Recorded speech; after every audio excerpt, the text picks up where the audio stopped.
L'écologie et vous sur Normandie. Bonjour Guy. Bonjour Jean-Luc. Aujourd'hui, nous allons parler des effets polluants du vêtement. Savez-vous Jean-Luc que l'industrie de la mode est le deuxième pollueur mondial ? Elle pourrait même devenir le numéro 1 à l'horizon 2050 si les consommateurs et les fournisseurs ne réagissent pas rapidement. Selon l'ADEME, l'Agence de l'environnement et de la maîtrise de l'énergie, 100 milliards de vêtements sont vendus chaque année dans le monde. Nous en achetons 2 fois plus qu'il y a 15 ans, tout en les conservant moins longtemps. L'industrie du textile pollue. Elle émet par an 1,2 milliard de tonnes de CO2, soit 2% des émissions globales de gaz à effet de serre. Un niveau qui dépasse celui produit par les vols internationaux et le trafic maritime réunis. Et pour nous habiller, le secteur de la mode consomme aussi énormément d'eau, de pétrole et de pesticides.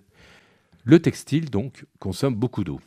Alors que, selon l'ONU, 4 personnes sur 10 souffrent de pénurie d'eau dans le monde, 4% de l'eau potable disponible dans le monde est utilisée pour produire des vêtements.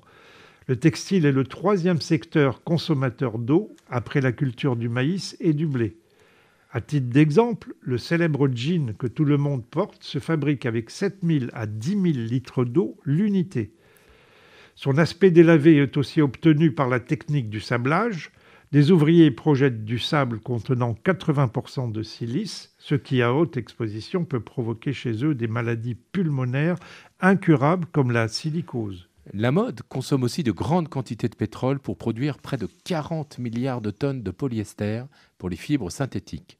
Alors le lavage des vêtements relâche des microfibres plastiques. Ainsi, chaque année, 500 000 tonnes de microparticules de plastique se retrouvent dans les océans, selon l'ADEME. Et quid des pesticides ? Outre son aspect politique, le coton est aussi une source de pollution. Sa culture nécessite beaucoup d'eau et de pesticides. Elle entraîne la détérioration des nappes phréatiques et des sols dans de nombreuses régions du monde.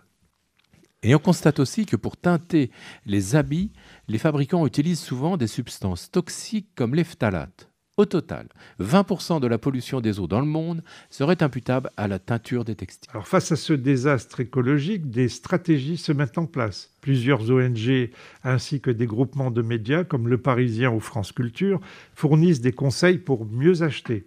Savez-vous que chaque Français achète en moyenne 9,5 kg de textiles et de chaussures par an ? Mais seulement 3,6 kg sont collectés et triés pour être réutilisés ou recyclés. Nous pouvons faire mieux. Même usés ou abîmés, nos vieux vêtements et nos vieilles chaussures peuvent avoir une deuxième vie, en servant de matériaux pour l'isolation par exemple. Et certaines marques garantissent leurs produits ou proposent des ateliers de réparation. D'autres enseignes reprennent les vêtements achetés dans leurs magasins et fournissent des bons d'achat pour d'autres produits. Des associations conseillent aussi de penser à la seconde main. Les vides-greniers, les sites internet de plus en plus consultés, permettent de racheter ou d'échanger des vêtements usagés. L'Agence de l'environnement et de la maîtrise de l'énergie recense aussi les labels sérieux dans le textile. C'est le cas d'EcoCert, Ecotext ou Ecolabel qui utilisent par exemple du coton biologique sans pesticides. On peut aussi préférer les jeans bruts, non délavés, ou se renseigner sur les procédés de fabrication des vêtements en consultant les sites internet des marques ou en questionnant les vendeurs. Sinon, l'écolabel est toujours une bonne option car il interdit le sablage. Et peut-on espérer une amélioration ?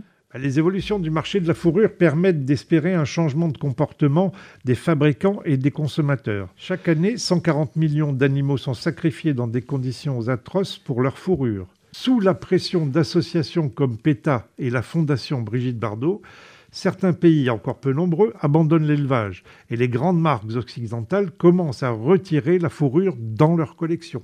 Les choses avancent donc. Au revoir Guy, merci. Au revoir Jean-Luc, merci. À bientôt. L'écologie et vous sur Normandie.